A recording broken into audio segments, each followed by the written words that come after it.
எல்லோருக்கும் வணக்கம். இது உங்கள் study with Darshini YouTube channel. நம்ம இந்த வீடியோவில் February 25ஆம் தேதிக்கான கரண்ட் அஃபேர்ஸ் பார்க்க போகிறோம். இன்றைக்கான கரண்ட் அஃபேர்ஸ் பார்க்கறதுக்கு முன்னாடி எஸ்டர்டே கரண்ட் அஃபேர்ஸ் வந்து ரிவிஷன் பார்த்துட்டு ஸ்டார்ட் பண்ணலாம். அதுக்கு முன்னாடி இன்னைக்கு தான் வந்து டெஸ்ட் பேட்ச் மேக்ஸ் பேட்ச் வந்து ஜாயின் பண்ணுறதுக்கு லாஸ்ட் டேட்டு. அதை பற்றி டீட்டெயில் டிஸ்கிரிப்ஷனில் இருக்க செக் பண்ணி பார்த்துக்குங்க. இப்போ நம்ம ஒவ்வொரு கொஸ்டினும் பார்க்கலாம், அதுக்கு ஆன்சர் வந்து கமெண்ட் பண்ணுங்கள். ஃபர்ஸ்ட் கொஸ்டின், தமிழகத்தில் மொத்தம் எத்தனை கோடி வாக்காளர்கள் உள்ளனர்? ஆன்சர் 5.67 கோடி வாக்காளர்கள் இருக்காங்க. தமிழகத்தில் அதிக வாக்காளர்களை கொண்ட தொகுதி எது? ஆன்சர் சோழிங்கநல்லூர் தொகுதி. தமிழகத்தில் அதிக வாக்காளர்களை கொண்ட மாவட்டம் எது? ஆன்சர் திருவள்ளூர் மாவட்டம். நாட்டின் முதல் பசுமை துறைமுகமாக எந்த துறைமுகம் உருவாக உள்ளது? ஆன்சர் தூத்துக்குடி துறைமுகம். ராஜாஜியின் மார்பளவு சிலை எங்கு திறந்து வைக்கப்பட்டுள்ளது? ஆன்சர் குடியரசுத் தலைவர் மாளிகை. நெதர்லாந்து நாட்டின் புதிய பிரதமராக பதவியேற்றவர் யார்? Answer Rob Jetten. எத்தனை நாடுகளுடன் இணைந்து நாடாளுமன்ற நட்பு குழுக்களை மக்களவைத் தலைவர் ஓம் பிர்லா அமைத்துள்ளார்? ஆன்சர் 64 நாடுகள். சமீபத்தில் எந்த மாநாட்டில் புதுடெல்லி பிரகடனம் ஏற்கப்பட்டது? ஆன்சர் தில்லி மாநாடு. முகுல் ராய் கீழ்கண்ட எதனுடன் தொடர்புடையவர்? Answer politics. மத்திய கலால் வரி தினம் எப்போது அனுசரிக்கப்படுகிறது? ஆன்சர் February 24 வந்து செலிப்ரேட் பண்றோம். 72வது சீனியர் தேசிய ஆடவர் கபடி சாம்பியன்ஷிப் போட்டி எங்கு நடைபெற உள்ளது? ஆன்சர் வதோதரா. ரியோ ஓபன் ஆடவர் டென்னிஸ் போட்டியில் சாம்பியன் பட்டம் வென்றவர் யார்? Answer Tomas Etcheverry. அடுத்து லாஸ்ட், 25வது குளிர்கால ஒலிம்பிக் போட்டி எந்த நாட்டில் நடைபெற்றது? ஆன்சர் இத்தாலியில் நடந்திருக்கு. 2030 நெக்ஸ்ட் விண்டர் ஒலிம்பிக்ஸ் அப்படிங்கிறது எங்கே நடக்க போகுது? இதுக்கான ஆன்சரை கமெண்ட் பண்ணுங்க. இது உங்களுக்கான கொஸ்டின். இப்போ நம்ம இன்றைக்கான கரண்ட் அஃபேர்ஸ் பார்க்கலாம். So 25th February current affairs, today current affairs. அதுக்கு முன்னாடி இன்னைக்கு என்ன மோட்டிவேஷன் குவாட் வந்து பார்க்க போகிறோம் அப்படின்னா, you don't need to rush because you see people moving fast. It's your journey, live at your own pace. அதாவது என்னென்னா, எப்போதுமே வந்து நம்மளை விட அவங்க ஃபாஸ்ட்டாக போகிறாங்க, நமக்கு பின்னாடி வந்தவங்க நமக்கு முன்னாடி போகிறாங்களே, படிக்கிறதா இருந்தாலும் சரி, டெஸ்ட்டில் அவங்க ஸ்கோர் பண்ணுறது, மார்க் ஸ்கோர் பண்ணுறது, இதெல்லாமே பார்க்கும்போது நமக்கு என்ன தோணுன்னா, நம்ம வந்து ஸ்லோவாக இருக்கும் அப்படின்னு சொல்லிட்டு ரஷ் பண்ணணும், இன்னும் அதை ஸ்பீட் பண்ணணும் அப்படின்னு சொல்லி இங்கே உங்கள் மூளைக்கு வந்து என்ன கொடுக்குறீங்க? ஒரு ப்ரெஷர் தான் கொடுக்குறீங்க. ஒரு உனக்கும் எனக்கும் அப்படின்னு ஒரு மூவி இருக்கும் இல்லையா, அதில் வந்து ஒரு கேரக்டரில் ஜாக்கிரதைன்னு சொன்னால் கையில் வச்சுருக்க பாத்திரம் எது வச்சுருந்தாலும் கீழே போட்டுருவாங்க. அவங்க ஆல்ரெடி ஜாக்கிரதையாக தான் இருக்காங்க ஏற்கனவே. நீங்கள் மறுபடியும் ஜாக்கிரதைன்னு சொல்லி அதை ரஷ் பண்ணுறீங்க. ரஷ் பண்ணும்போது அவங்க கீழே போட்டுடுறாங்க. அந்த மாதிரி தான் நீங்கள் ஒரு விஷயத்தை ரஷ் பண்ணீங்க அப்படின்னா கீழே போடுற மாதிரி கீழே விழுந்துரும். அது நீங்கள் ரஷ் பண்ணாதீங்க. இப்போ 2 மரம் எடுத்துக்குவோம், வாழை மரம், அடுத்து வந்து தென்னை மரம் எடுத்துக்குவோம். வாழை மரம் ஒரு ஃபியூ மந்த்லேயே வந்து அதோட எல்லா குரோத்தையுமே அடைஞ்சு லாஸ்ட்டாக வந்து வாழைப்பழத்தை தந்துடும். அதே மாதிரி இங்கே தென்னை மரம் பார்த்தீங்கன்னா அது இயர்ஸ் எடுக்கும். ஒரு சில இயர் கழிச்சு தான் அந்த இளநீர் வரும், அப்புறம் தேங்காய் எடுக்கிற மாதிரி இருக்கும். ஆனால் பல இயருக்கு அது வந்து பெனிஃபிட் கொடுக்கும், அப்படி தானே? ஸோ நீங்கள் வாழை மரத்துலேருந்து தான் வாழைப்பழத்தை எடுக்க முடியும். தென்னை மரத்துலேருந்து வாழைப்பழத்தையும் வாழை மரத்துலேருந்து இளநீரும் நம்ம எடுக்க முடியாது. அவங்களுக்கு ஓன் அந்த பேஸ் அப்படிங்கிறது இருக்குது. உங்களால் உங்களுக்கு ஏற்ற மாதிரி நீங்கள் போனீங்க அப்படின்னா அந்த இலக்கு உங்களுக்கானது உங்களுக்கு வரும். நீங்கள் அவங்க முன்னாடி நமக்கு முன்னாடி ஓடுறாங்க, நம்ம வேகமாக ஓடணும்னு சொன்னீங்கன்னா நம்ம தடுக்கி விழுந்துருவோம். அப்படி மற்றவங்கள பார்த்து அவங்க பேஸுக்கு நீங்கள் போகணும் அப்படின்னு சொல்லி நினைக்காதீங்க. உங்களுக்குன்னு ஒரு ஸ்பீடு இருக்குது, உங்களுக்குன்னு ஒரு விதம் இருக்குது அப்படிங்கிறத நீங்கள் புரிஞ்சுக்கங்க. அப்படிங்கிறத ரஷ் பண்ணாதீங்க அப்படின்னு சொல்கிறேன். அடுத்து கரண்ட் அஃபேர்ஸ் பார்க்கலாம். Science and tech. இந்தியாவின் முதல் மின்சார ஏர் டாக்ஸியின் பெயர் என்ன? Answer E200X. ஸோ இந்தியாவிலே முதன்முறையாக மின்சார ஏர் டாக்ஸி. இப்போ எப்படி நம்ம ஒரு டாக்ஸியில் ஏறி ரோட்டில் போய் நம்ம ஒரு இடத்துல இறங்குறோம், அந்த மாதிரி வானத்தில் பறக்கிற வகையில் ஏர் டாக்ஸி அப்படிங்கிறது இன்ட்ரடியூஸ் பண்ண போகிறாங்க இந்தியாவிலே ஃபர்ஸ்ட் டைம். அதுவும் மின்சாரத்தின் மூலமாக இயங்கக்கூடிய ஏர் டாக்ஸி. அதோட பேர் என்ன? E200X அப்படின்னு சொல்லிட்டு தெரிவிச்சிருக்காங்க. ஸோ ஒரு ஸ்டார்ட் அப் நிறுவனம் பார்த்தீங்கன்னா இதுக்காக இந்த மின்சார ஏர் டாக்ஸியை வடிவமைக்கிறது, அதை பராமரிக்கிறது, இது போன்ற காரணங்களுக்காக என்விடியா அப்படிங்கிற ஒரு நிறுவனத்தோட இப்போது சைன் பண்ணியிருக்காங்க அக்ரிமெண்ட். எந்த நிறுவனம்னா சென்னையை பேஸ் பண்ண விஇ பிளேன் அப்படிங்கிற ஒரு நிறுவனமானது இந்த E200X அப்படிங்கிற இ டாக்ஸியை உருவாக்குறதுக்காக, வடிவமைக்கிறது ப்ளஸ் பராமரிக்கிறதுக்காக ஒரு ஒப்பந்தத்தை மேற்கொண்டிருக்காங்க. அடுத்த ரீசன் நியூஸ். இந்தியாவின் முதல் இசைச்சாலை மும்பை கடற்கரை சாலை, மும்பையில் தான் ஓப்பன் பண்ணியிருக்காங்க. அடுத்த நாட்டிலே முதன்முறையாக கடலுக்கு நடுவில் மீன் பண்ணை அமைச்சிருக்காங்க. ஸோ அது எங்கே அப்படின்னா அந்தமான் நிக்கோபாரில். இந்தியாவில் ஃபஸ்ட்டு பட்டாம்பூச்சி சரணாலயம் வந்து அறிவிச்சிருக்காங்க. அது எங்கே இருக்குன்னா அரளம், கேரளாவில் அரளம் பட்டாம்பூச்சி சரணாலயம் தான் இந்தியாவுடைய முதல் பட்டாம்பூச்சி சரணாலயம். முதல் ஆழ்கடல் துறைமுகம் எதுனா விழிஞ்சம், அது வந்து கேரளாவில் இருக்கு. நெக்ஸ்ட்டு வனவிலங்குகளை பாதுகாக்கிறதுக்காக இந்தியாவின் முதல் ரெட் ரோடு அப்படிங்கிறது நேஷனல் ஹைவே 45 வந்து ஓப்பன் பண்ணியிருக்காங்க. இந்தியாவில் மாநில நுண்ணுயிரியை அறிவித்த ஃபர்ஸ்ட் மாநிலம் கேரளா. அந்த மாநில நுண்ணுயிரியோட பேர் என்ன, அதாவது என்ன நுண்ணுயிரி அப்படின்னா பேசிலஸ் சப்டிலிஸ். இந்தியாவிலே குடிசை பகுதி இல்லாத நகர்ப்புறமாக சூரத் வந்து மாறுவதாக தெரிவிச்சிருக்காங்க. அடுத்து awards current affairs. So BAFTA விருது பெற்ற இந்திய திரைப்படம் எது? ஆன்சர் பூங். ஸோ மணிப்பூரில் இம்பாலில் ஒரு சின்ன பையன் வந்து அவங்களோட தந்தை காணாமல் போயிடுறாங்க. ஸோ அவங்க தேடி போகக்கூடிய ஒரு உணர்ச்சிகரமான ஒரு படம் தான், அந்த பயணத்தை சொல்லக்கூடிய ஒரு படம் தான் இந்த பூங் அப்படிங்கிற திரைப்படம். பிரிட்டனில் இப்போ பாஃப்டா விருது வழங்கும் விழா நடந்திருக்கு. பிரிட்டனில் திரைத்துறையில் வழங்கக்கூடிய உயரிய விருதுகளில் பாஃப்டா வந்து ஒன்றா இருக்கு. ஸோ இந்த பாஃப்டா விருதை இந்திய திரைப்படமான பூங் திரைப்படம், அதுவும் மணிப்பூரி மொழியில் இயக்கப்பட்ட பூங் திரைப்படம் வந்து வின் பண்ணியிருக்கு. ஸோ இந்த பையன்தான் வந்து அந்த சிறுவன் நடிச்சிருப்பாங்க இல்லையா அந்த இது. ஸோ பிரிட்டனில் உயரிய திரைத்துறை விருது தான் பாஃப்டா. அந்த விருதை மணிப்பூரி மொழியில் உருவான பூங் திரைப்படம் வின் பண்ணியிருக்கு. என்ன கேட்டகரி அப்படின்னு பார்த்தீங்கன்னா சிறந்த குழந்தைகள் மற்றும் குடும்ப திரைப்படம் அப்படிங்கிற ஒரு கேட்டகரியில் தான் வின் பண்ணியிருக்கு.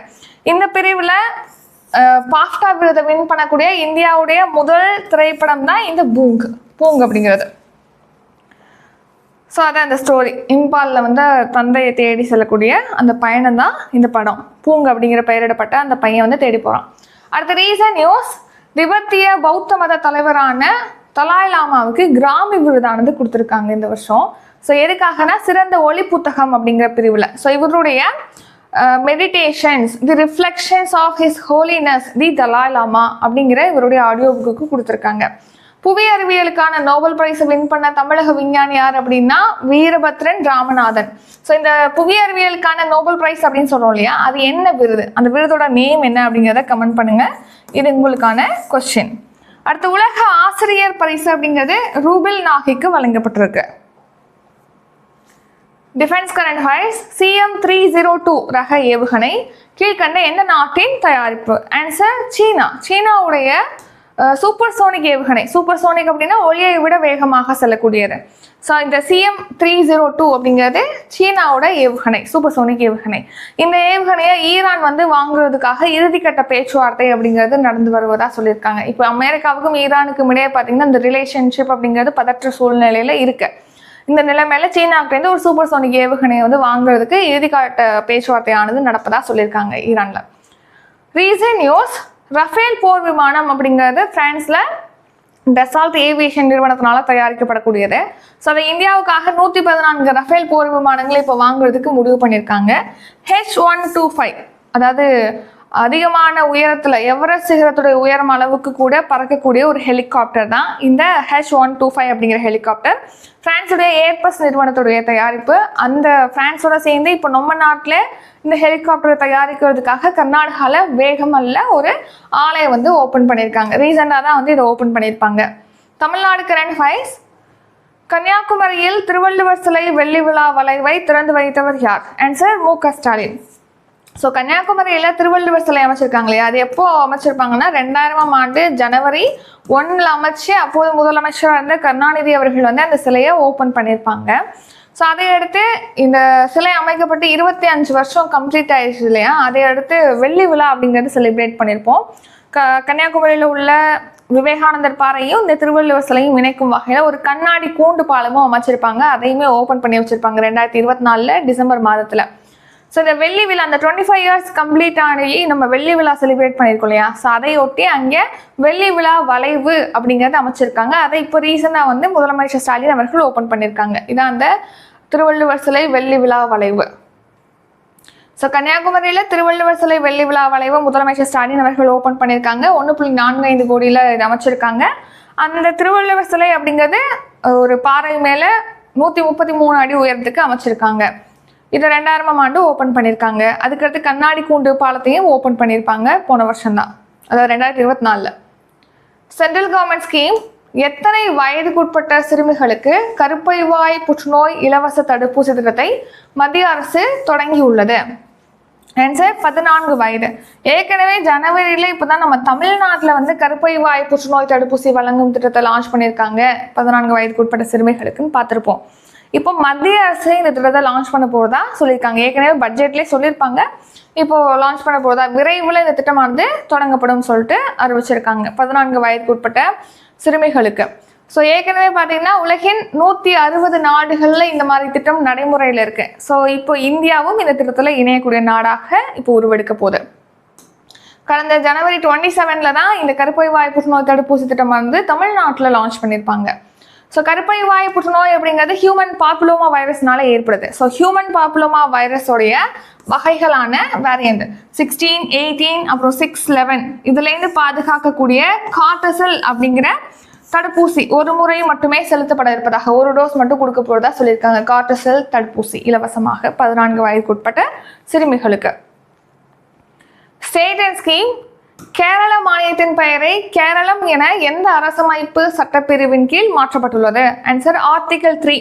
ஸோ ஒரு மாநிலத்துடைய பெயரை மாற்றுவதற்கான அதிகாரமானது நாடாளுமன்றத்துக்கு இருக்கு அப்படின்னு சொல்லிட்டு ஆர்டிகல் 3ல வந்து குறிப்பிடுறாங்க, இந்திய அரசமைப்பு சட்டப்பிரிவு 3ல. ஸோ ஏற்கனவே 2024 பார்த்தீங்கன்னா கேரளா ஸ்டேட்டோட பேரை கேரளம்னு மாற்றணும்னு அந்த ஸ்டேட் கவர்மெண்ட் தீர்மானம் கொண்டு வந்து அந்த பேரவையில் நிறைவேற்றி நாடாளுமன்றத்துக்கு அனுப்பியிருப்பாங்க. ஸோ அதுக்கப்புறமா இப்போ நாடாளுமன்றம் அதுக்கு ஒப்புதல் வழங்கியிருக்காங்க. ஸோ அதன்படி கேரளா அப்படிங்கிற பேர் கேரளம் அப்படின்னு சொல்லிட்டு மாறுது. ஸோ இனிமேல் கேரளா கிடையாது, கேரளம். ஸோ ஆர்டிகல் 3 என்ன சொல்லுது? புதிய மாநிலங்களை உருவாக்குறது, ஏற்கனவே இருக்கக்கூடிய மாநிலங்களுடைய பகுதிகள், அதோட எல்லைகள், அதோட பெயர்களை மாற்றுவதற்கான அதிகாரம் நாடாளுமன்றத்துக்கு இருக்கு அப்படின்னு சொல்லிட்டு ஆர்டிகல் 3ல குறிப்பிடப்படுது. ஸோ அதன்படி கேரளாவுடைய பேரை கேரளம்னு மாற்றணும்னு சொல்லி, அதாவது ஃபர்ஸ்ட் அட்டவணையில் மாற்றணும்னு சொல்லி கேரளாவில் தீர்மானம் நிறைவேற்றப்பட்டு அனுப்பியிருப்பாங்க. இப்போ நாடாளுமன்றம் அதுக்கு ஒப்புதல் வழங்கி கேரளம்னு சொல்லிட்டு பெயர் மாறுது. அடுத்து வேற என்னெல்லாம் ஒப்புதல் வழங்கியிருக்காங்க அப்படின்னு பார்த்தீங்கன்னா, ஒரு 4 ஸ்டேட் மகாராஷ்டிரா, மத்திய பிரதேசம், பீகார், ஜார்க்கண்ட் இந்த 4 மாநிலங்களில் 8 மாவட்டங்களை இணைக்கும் வகையில் இப்போ ரயில் திட்டமானது செயல்படுத்த போறாங்க 307 கிலோமீட்டர் தொலைவுக்கு. எவ்வளோ பட்ஜெட்னா 9,072 கோடியில்.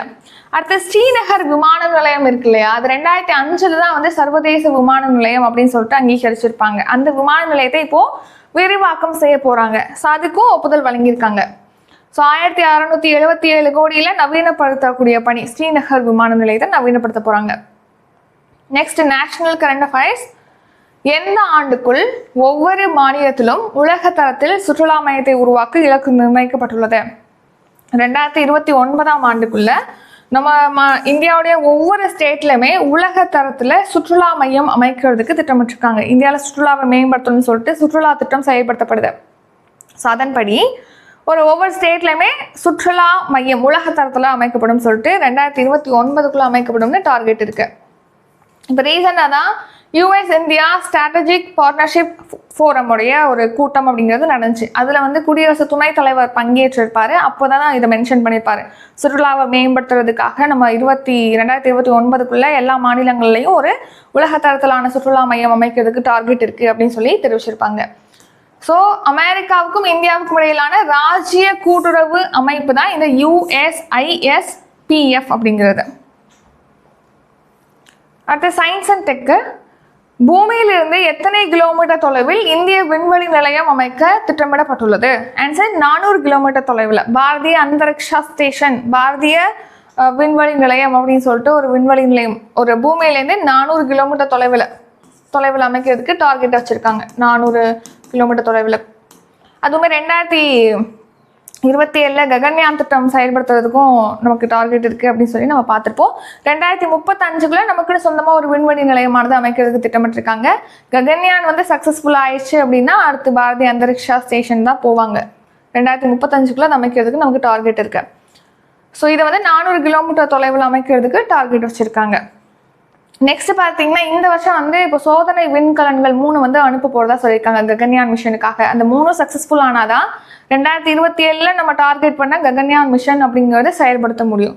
ககன்யான் திட்டம்ங்கிறது அதே மாதிரி தான். பூமியிலேருந்து ஒரு 400 கிலோமீட்டர் தொலைவுல விண்கலம் மூலமா 3 விண்வெளி வீரர்களை அனுப்பி அங்கே 3 நாள் தங்கி இருந்து ஆய்வு செஞ்சதுக்கு அப்புறமா பத்திரமா அவங்களை பூமிக்கு கொண்டு வருவதான் இந்த ககன்யான் மிஷன் அப்படிங்கிறது. ககன்யான் திட்டத்தின் கீழ் பார்த்தீங்கன்னா வியோமித்ரா அப்படிங்கிற ஒரு ரோபோ, பெண் ரோபோவையும் அனுப்புவதற்கு திட்டமிட்டிருக்காங்க. இதெல்லாம் இம்பார்ட்டன்ட் பார்த்துக்கணும்.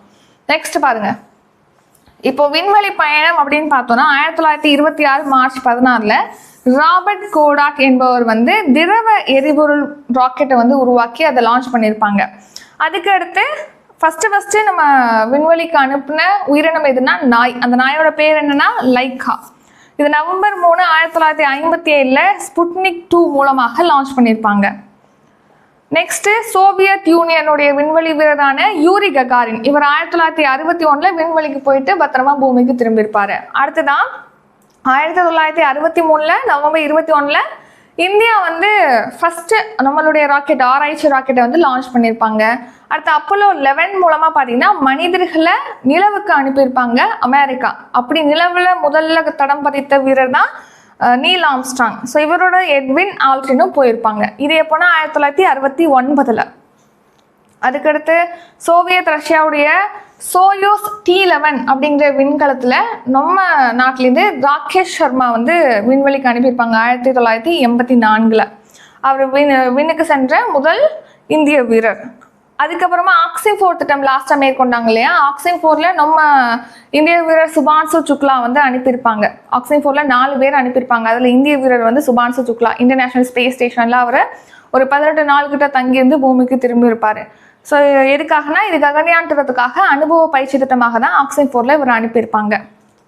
தமிழ்நாடு ஸ்கீம். அண்ணல் அம்பேத்கர் வெளிநாட்டு உயர்கல்வி உதவித்தொகை திட்டம் எந்த ஆண்டு தொடங்கப்பட்டது? ஆன்சர் 2021 தான் இந்த ஸ்கீம் லான்ச் பண்ணியிருப்பாங்க. ஆனால் இந்த ஸ்கீமை வந்து ரீசெண்டாக தான் பட்ஜெட்டில் நம்ம கேள்விப்பட்டிருப்போம். ஆனால் இது வந்து 2021 லான்ச் பண்ணி செயல்படுத்தப்படக்கூடிய ஒரு திட்டம். ஸ்கீம் வந்து இப்போ தான் 2024 தான் நம்ம பார்த்துருப்போமே அந்த நேமே. சரி கவனிங்க, இந்த ஸ்கீமில் இப்போ உயர்கல்வி படிக்கிறாங்களே SC ST மாணவர்கள் வெளிநாடுகளுக்கு போய் படிக்கிறாங்க அப்படின்னா அவங்களுக்கு 36 lakh 36 லட்சம் வரைக்கும் அவங்களுக்கு கல்வி உதவித்தொகை கொடுக்குறாங்க. இதுக்கு என்ன கிரைட்டீரியா அப்படின்னா 3 லட்சத்துலேருந்து 12 லட்சத்துக்குள்ள ஆண்டு வருமானம் அப்படிங்கிறது இருக்கணும், குடும்ப ஆண்டு வருமானம். இந்த திட்டத்தில் வந்து இப்போ நிதி ஒதுக்கீடுமே இன்க்ரீஸ் பண்ணியிருக்காங்க. 5.31 கோடியிலேருந்து 84.87 கோடியாக இன்க்ரீஸ் பண்ணியிருக்காங்க நிதி ஒதுக்கீடு. அந்த திட்டத்தில் பயன்பெறவங்களோட எண்ணிக்கையுமே 213 உயர்ந்திருப்பதா சொல்லியிருக்காங்க. இப்போ எதுக்காக இந்த ஸ்கீம் பற்றி பார்க்குறோன்னா, இப்போ அந்த ஆதிதிராவிடர் பழங்குடியினத்தை சேர்ந்த மாணவர்கள் இருக்காங்களே அவங்களுக்கு கல்விக்காக 6604 கோடி லாஸ்ட் 5 இயர்ஸ்ல வழங்கியிருப்பதாக தமிழ்நாடு கவர்மெண்ட் சொல்லியிருக்காங்க. ஸோ அண்ணல் அம்பேத்கர் உயர்கல்வி திட்டம் மூலமாக உதவித்தொகை கொடுத்து இப்போ 440 பேர்கிட்ட வெளிநாடுகளில் வந்து SC ST மாணவர்கள் படிச்சுட்டு வருவதா சொல்லியிருக்காங்க உயர்கல்வி அப்படிங்கிறது. நெக்ஸ்ட் தொல்குடி புத்தாய்வு திட்டம். இது 2024 லான்ச் பண்ணியிருப்பாங்க. பழங்குடியினர் சம்பந்தமாக ஆராய்ச்சி செஞ்சு அதை ஆவணப்படுத்துறாங்க அப்படின்னா அவங்க கலாச்சாரத்தை பற்றி ஆய்வு செய்கிறது, பழங்குடியினர் பற்றி ஆய்வு செஞ்சு ஆவணப்படுத்தக்கூடியவங்களுக்கு இவங்க நிதி உதவித்தொகை அப்படிங்கிறது கொடுக்குறாங்க. நெக்ஸ்ட் பார்த்தீங்கன்னா இப்போ 2024 to 25 பட்டியலின மாணவர்கள் இருக்காங்க இல்லையா, அவங்க 16 பேர் வந்து நல்ல ஒரு நேஷனல் லெவல் இன்ஸ்டியூட்டில் வந்து படிக்கிறாங்க. IIT, NIT, NIFT, அப்புறம் FTTI இந்த மாதிரி தேசிய கல்வி நிறுவனங்களில் சேர்ந்துருக்காங்க அப்படின்னு சொல்லி தெரிவிச்சிருக்காங்க. ஸோ இது வந்து 2025 to 26 135 இன்க்ரீஸ் ஆயிருக்கு. ஒரு நன்னிலம் மகளிர் நில உடைமை திட்டம். ஆதிதிராவிடர் அப்புறம் பழங்குடியினரை சேர்ந்த பெண்கள் இருக்காங்க இல்லையா, அவங்க நில உரிமையாளர்களாக மாறணுங்கிறதுக்காக இந்த ஸ்கீம். இதில் 1042 பெண்களுக்கு 49.35 கோடி மானியமானது வழங்கியிருக்காங்க. அயோத்திதாச பண்டிதர் குடியிருப்பு மேம்பாட்டு திட்டம் 2023 லான்ச் பண்ணியிருக்காங்க. ஸோ இந்த ஆதிதிராவிடர்கள் இருக்கிறாங்களே குடியிருப்பு பகுதிகள், அதில் உள்கட்டமைப்பை மேம்படுத்தணுங்கிறதுக்காக இந்த அயோத்திதாச பண்டிதர் உள்கட்டமைப்பு மேம்பாட்டு திட்டமானது செயல்படுத்தப்படுது. ஸோ அவ்வளோதான் இன்றைக்கான கரண்ட் அஃபேர்ஸ் வந்து முடியுது. மேக்ஸ் பேட்ச் வந்து இன்றைக்கி தான் ஸ்டார்ட் ஆகுது. அதை பற்றி டீட்டெயில் டிஸ்கிரிப்ஷனில் இருக்குது. டவுட் இருக்கவங்க காண்டாக்ட் பண்ணி கேட்கலாம். கால் பண்ணியும் வாட்ஸ்அப்பில் டெக்ஸ்ட் பண்ணியும். இப்போ நம்ம ரிவிஷன் பார்த்தலாம். லாஸ்ட்டாக 25 February கரண்ட் அஃபேர்ஸ் ரிவிஷன். இந்தியாவின் முதல் மின்சார ஏர் டாக்ஸியின் பெயர் என்ன? Answer E200X. பாஃப்டா விருது பெற்ற இந்திய திரைப்படம் எது? ஆன்சர் பூங். CM-302 ரக ஏவுகணை கீழ்கண்ட எந்த நாட்டின் தயாரிப்பு? ஆன்சர் சீனா. கன்னியாகுமரியில் திருவள்ளுவர் சிலை வெள்ளி விழா வளைவை திறந்து வைத்தவர் யார்? ஆன்சர் மு.க. ஸ்டாலின். எத்தனை வயதுக்கு உட்பட்ட சிறுமிகளுக்கு கருப்பை வாய் புற்றுநோய் இலவச தடுப்பூசி திட்டத்தை மத்திய அரசு தொடங்கியுள்ளது? ஆன்சர் 14 வருடங்கள். 14 வயது. கேரள மாநிலத்தின் பெயரை கேரளம் என எந்த அரசமைப்பு சட்டப்பிரிவின் கீழ் மாற்றப்படுகிறது? Answer article 3. எந்த ஆண்டுக்குள் ஒவ்வொரு மாநிலத்திலும் உலக தரத்தில் சுற்றுலா மையத்தை உருவாக்க இலக்கு நிர்ணயிக்கப்பட்டுள்ளது? ஆன்சர் 2029. பூமியிலிருந்து எத்தனை கிலோமீட்டர் தொலைவில் இந்திய விண்வெளி நிலையம் அமைக்க திட்டமிடப்பட்டுள்ளது? Answer 400 kilometre. அண்ணல் அம்பேத்கர் வெளிநாட்டு உயர்கல்வி உதவித்தொகை திட்டம் எந்த ஆண்டு தொடங்கப்பட்டது? ஆன்சர் 2021ஆம் ஆண்டு. இத்துடன் இன்றைக்கான கரண்ட் அஃபேர்ஸ் வீடியோ நிறைவடைகிறது. இந்த வீடியோ உங்களுக்கு பிடிச்சிருந்தா லைக் பண்ணுங்க, ஷேர் பண்ணுங்க. நம்ம சேனலை நீங்க இன்னும் சப்ஸ்கிரைப் பண்ணலன்னா மறக்காம சப்ஸ்கிரைப் பண்ணிக்கோங்க. நன்றி, வணக்கம்.